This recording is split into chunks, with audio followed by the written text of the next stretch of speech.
Hey, welcome back to my channel. This is Tattoo Tony. Hi, this is John. Here we are today at the Washington Park Cemetery in Berkeley, Missouri. That was one of the first African-American cemeteries in the city of St. Louis. It eventually became one of the largest. As time went on, this cemetery suffered from neglect. They stopped taking care of it. I guess that would also be neglect. Same thing, huh, John? Yeah.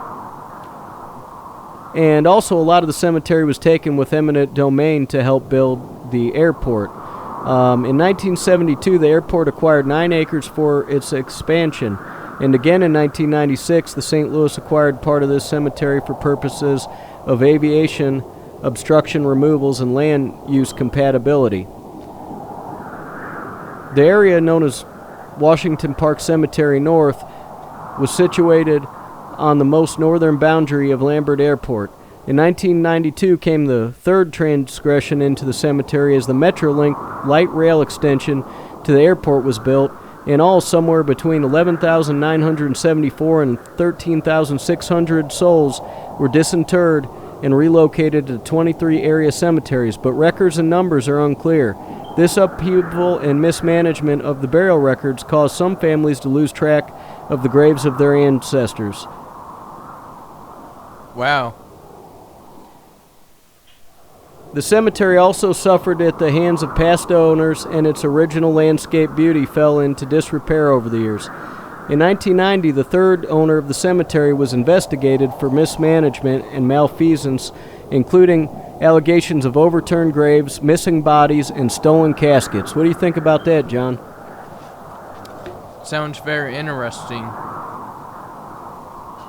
About 20 years ago, before it was abandoned, the lady caretaker didn't take care of the property. She let the grass get badly overgrown. Kids would come in and knock tombstones down, dig up graves, and make a big mess of the cemetery, and this went on for years.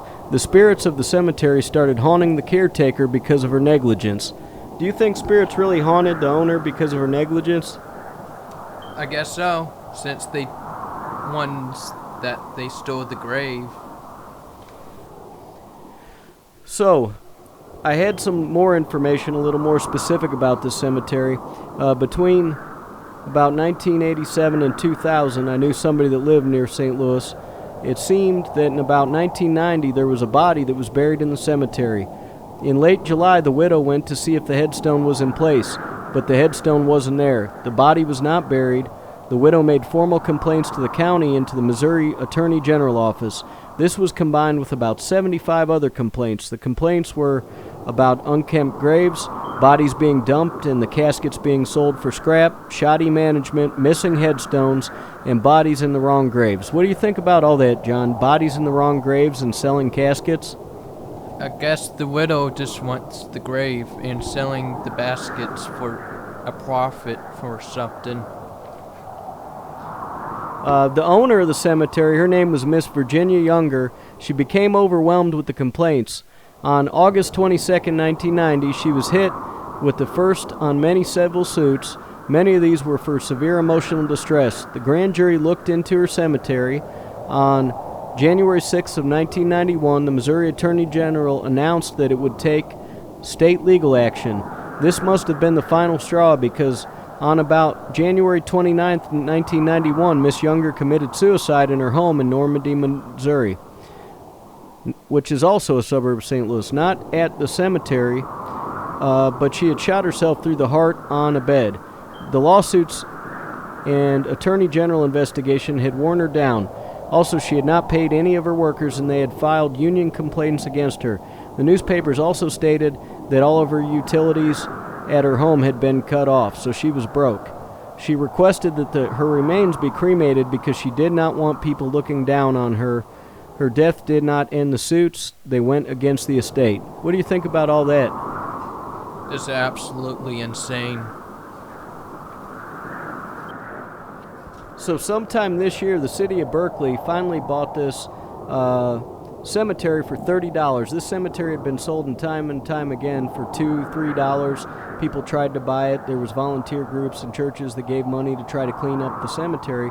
And the reason being is because, as you notice here, there's a bunch of these headstones that are sitting in the woods amongst just overgrown stuff. This is in the wintertime. Imagine how overgrown all these headstones are and graves are in the summer. There was also another thicker area to this cemetery that I'd like to go back and take a look at, and it was just completely tangled, but I'm sure it was full of headstones. I've also read stories about bodies coming up out of the ground at this cemetery and poking out of the ground.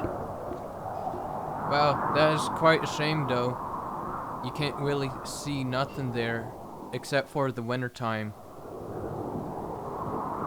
More than half of the roughly 42-acre site, which contains about 40,000 graves, has been long covered in overgrown grass and trees. The roads are deteriorating, headstones fallen over and cracked, mass graves unmarked, and human remains, again, are resurfacing from dilapidated graves. A handful of dedicated volunteers have for several years spent thousands to maintain roughly 20 acres of cemetery along Natural Bridge, but they have been unable to fix up the remaining half. Berkeley Mayor Ted Hoskins was confident Monday that the city could restore the cemetery, once the largest and most prominent burial site in the region. Wow, that's very interesting. John's laughing at his comments. But anyways, there were some interesting names on these graves. You'll notice that one part earlier, every single headstone was from 1981. I'm not sure how that happened, if they were relocated there. Maybe somebody can tell me, because most cemeteries I go in have somewhat mixed burial dates. But this whole section here looked like every single headstone that people died in 1981. And I like that name, Creasy Henderson. It must be an older name. Have you ever known anybody named Creasy, John? No, not really. I guess it's just a really old 1800s name. See all these branches? I was knocking snow off them and they were getting on my camera. You can kind of see the flecks of it there. There's a spot coming up where there are two headstones that are exactly the same. Well, they're close. They almost look the same, but they have the same name and birth and death date on them, and I'm not sure if they lost one and put a second one and then found the other one, or what happened there. But you'll see me shortly go from one headstone to the next. I'll tell you when it happens, but they're exactly identical. We should not miss it. Off in the distance on the highway in that last shot, you could see, and actually right now you can hear, that's the highway in the background. There's also been some lawsuits or newspaper stories about billboards being put up right over the cemetery. And you've seen those in shots, and I'll show them again. That's quite a shame, this billboards on the top of a cemetery.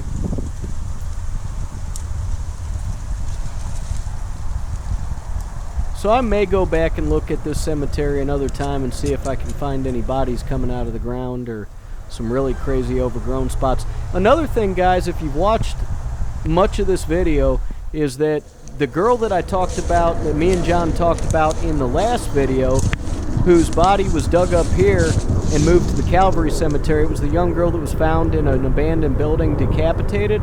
She was originally dug up out of the brush here and moved to Calvary Cemetery. I guess that's for the better, because it's pretty much deserted here. Yeah, I would say so. So this is Curtis, Creola, and Silas. But yeah, this section had a lot from the 80s, but there was like 40 or 50 of them I looked at that all died in 1981. What do you think happened in 1981? Do you think there was a smallpox epidemic? Well, there's a lot of viruses going around, especially. They didn't have no vaccines yet. Back in 1981? I mean, they did, but very, very little. Yeah, they may have been less advanced then. But yeah, you can see this now. Stuff's kind of chopped down, but you go into this, it's just all overgrown brush and woods. And you can hear all the highway. Now, I read somewhere there used to be a tunnel that went underground from there where you could go under the highway and go to another part of the cemetery, and it was like blocked off by fences, but there was a hole in the fence. I really didn't have time to look around, see if I could find any of the remnants. There was also like a burnout mausoleum and an office that were all abandoned. Now this is it, Jimmy Strode, 1920 to 1974. Now watch this.